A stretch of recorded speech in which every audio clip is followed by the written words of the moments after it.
gateway to the Sound.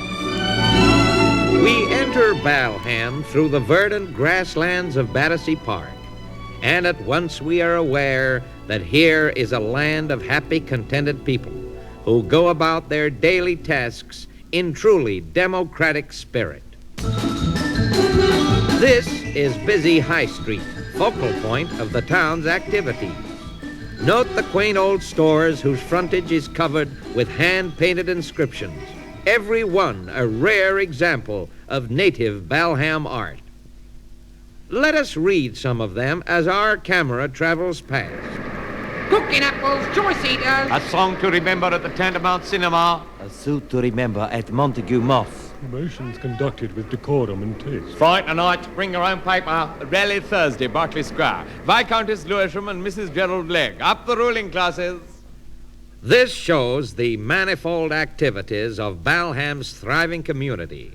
But in quiet corners, we still find examples of the exquisite workmanship that Balham craftsmen have made world famous. Toothbrush holesmanship. On my forge, I carve the little holes in the top of toothbrushes. It is exciting work, and my forefathers have been engaged upon it since 1957. The little holes in the top are put in manually, or in other words, once a year. I recently had the honour of demonstrating my craft before the owner of Ife. He stopped by one day for a couple of words. I did not understand either of them. So much for Balham's industries.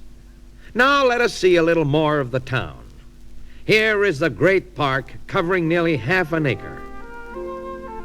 This is where the children traditionally meet by the limpid waters of the old drinking fountain, a drinking fountain that has for countless years across the vast aeons of time given untold pleasure to man, woman, and child. Beside this fountain, donated by able Councillor Quills as long ago as 1928, the little ones sit around a trim nursemaid and listen spellbound and enchanted as she reads them a story. With one bound, he was by her side. Nora felt his hot breath on her cheek as he ripped the thin silk from... Now enter Jean Quills, whose weekly recitals are attended by a vast concord of people. He has never had a lesson in his life.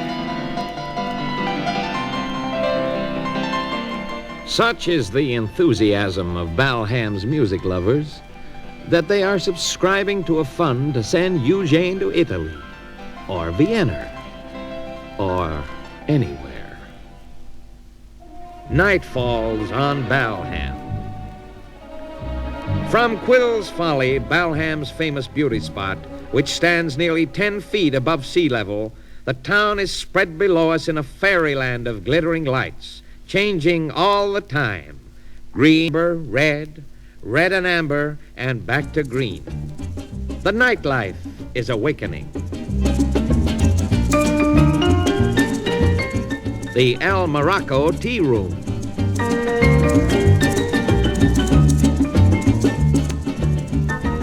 Hey, miss. Yes, what you want? Pilchards. They're off, dear. Oh, baked beans. Off. Oh, meatloaf salad. That's off too. A pot of tea? No tea, dear. Or just milk then? Milk's off. Roll and butter then? No butter, dear. Oh, just a roll. Only bread, love. I might have just as well have stayed at home. Well, I don't know. It does you good to have a fling occasionally.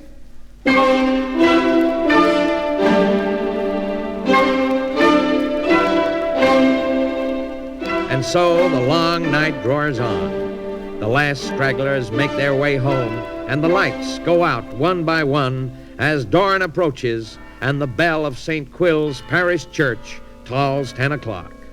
Balham sleeps. And so we say farewell to this historic borough with many pleasant memories and the words of C. Quill Smith, Balham's own bard, burning in our ears. Broad-bosomed, bold, becalmed, benign, lies Balham, foursquare on the northern line. Matched by no marvel save in eastern scene, a rose-red city, half as gold as green. By country churchyard, ferny fen and mere, what quills mute, inglorious, lies buried here? Oh, stands the church clock at 10 to 3, and is there honey still for tea? Honey's off, dear.